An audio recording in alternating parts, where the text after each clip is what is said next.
All right, so welcome back.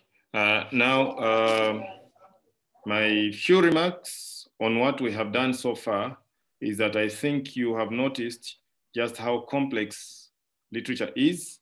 We looked at poetry, moved on to riddles and proverbs. Then from there, we talked, it's basically poetry, riddles, and proverbs. And I think we have experimented with a lot. Actually, we experimented more with the riddle than with the proverb. Now, what I would like you to see is how much these reflect our realities, okay? Pay close attention to this information. You find that it reflects our reality. It reflects the world that we live in. Everything is about what we encounter every day. Now, I'll get to the proverb.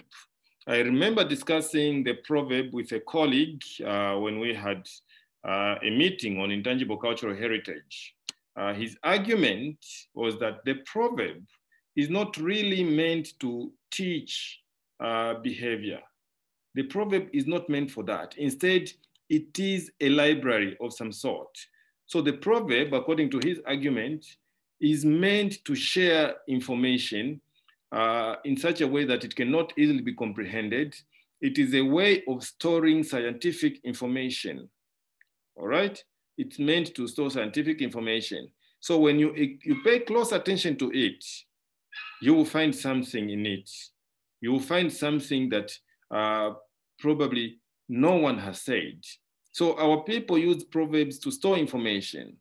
One proverb that he used as an example had to do with the cooking pot. So his argument was the proverb says, for anything to cook in the cooking pot, you need to add firewood continuously, all right? And then he says, what does that mean? He says to people, it will basically mean maybe anything, such as for you to succeed, you need to always work hard and all that.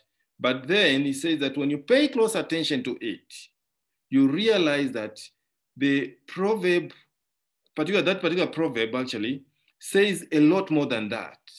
It shows you the form that is taken by the pot to say because of its shape, you need to add fire from all around it for it to catch fire. Because for the clay pot, you do not need to apply fire at the bottom. You need to apply fire or energy all around it. That is the only way what is inside can cook. So that is scientific information.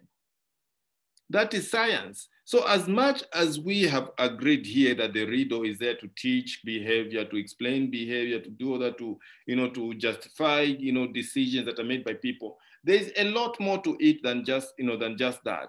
There is a scientific aspect to it. So I would like now to give you a task. This is not going to be graded, but it's important. I need you to work on it. The task I'm giving you requires you to get to these proverbs. You find it in your language, then give it a literal translation into English. What exactly does it say? So if it says moto kulu siole wankonya, then you say the literal translation is a big head cannot avoid blows. Then from there you say what is the interpretation of it according to society. Then you give the interpretation to say if you're a leader, you cannot avoid criticism. Then you say, what is the scientific information behind the riddle that the community could have been trying to share? So that's when you get to what I'm just from sharing with you.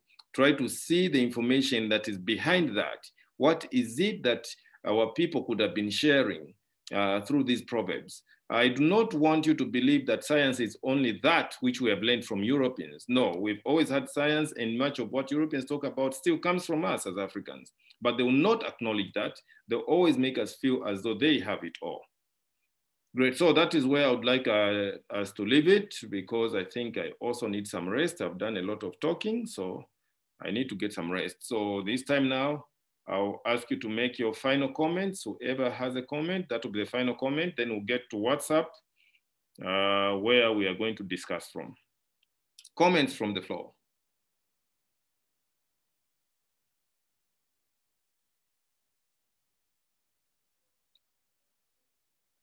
No one has anything to say?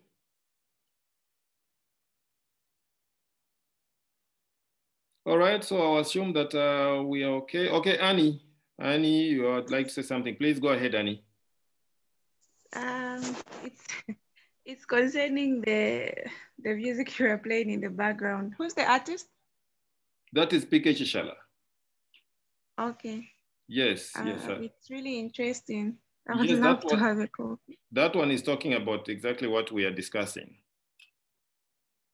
That's what PK Chishala does in that song. That's why I love that particular track. Okay, Martha, you would like to say something?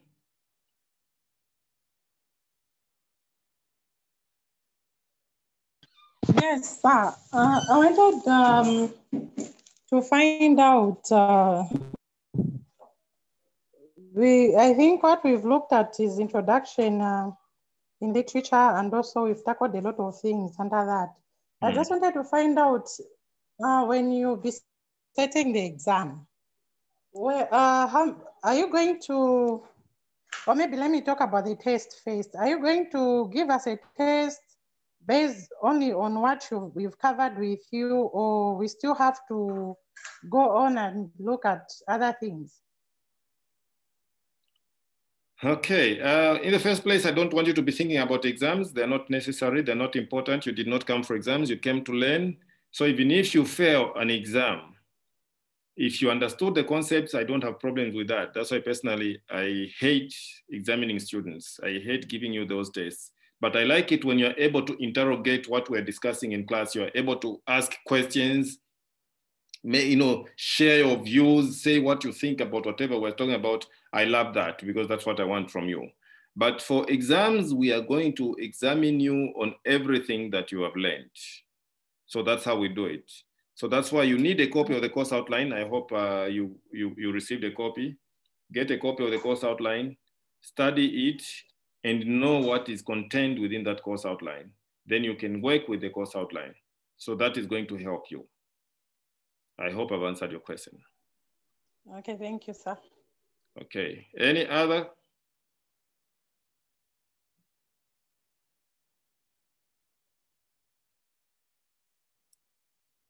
Okay, it seems there's no other. Ladies and gentlemen, I would like to thank you for your participation in today's session. I think both the morning and this afternoon sessions have been active because of yourselves. Tomorrow we are getting into written literature, particularly poetry. So that's what we'll be discussing. We'll be discussing poetry. Please read the poems. You were given titles. You'll find them online. They're everywhere. Read those poems that we discussed, that we gave you, those titles that we gave you. Those are the ones that we'll be discussing. No, I don't know if it's tomorrow, whenever we're going to meet next. We're going to agree on when exactly. So then we'll be able to discuss that. So thank you so much, everyone. Please have a good evening. Thank you so much, sir. Thank you so much.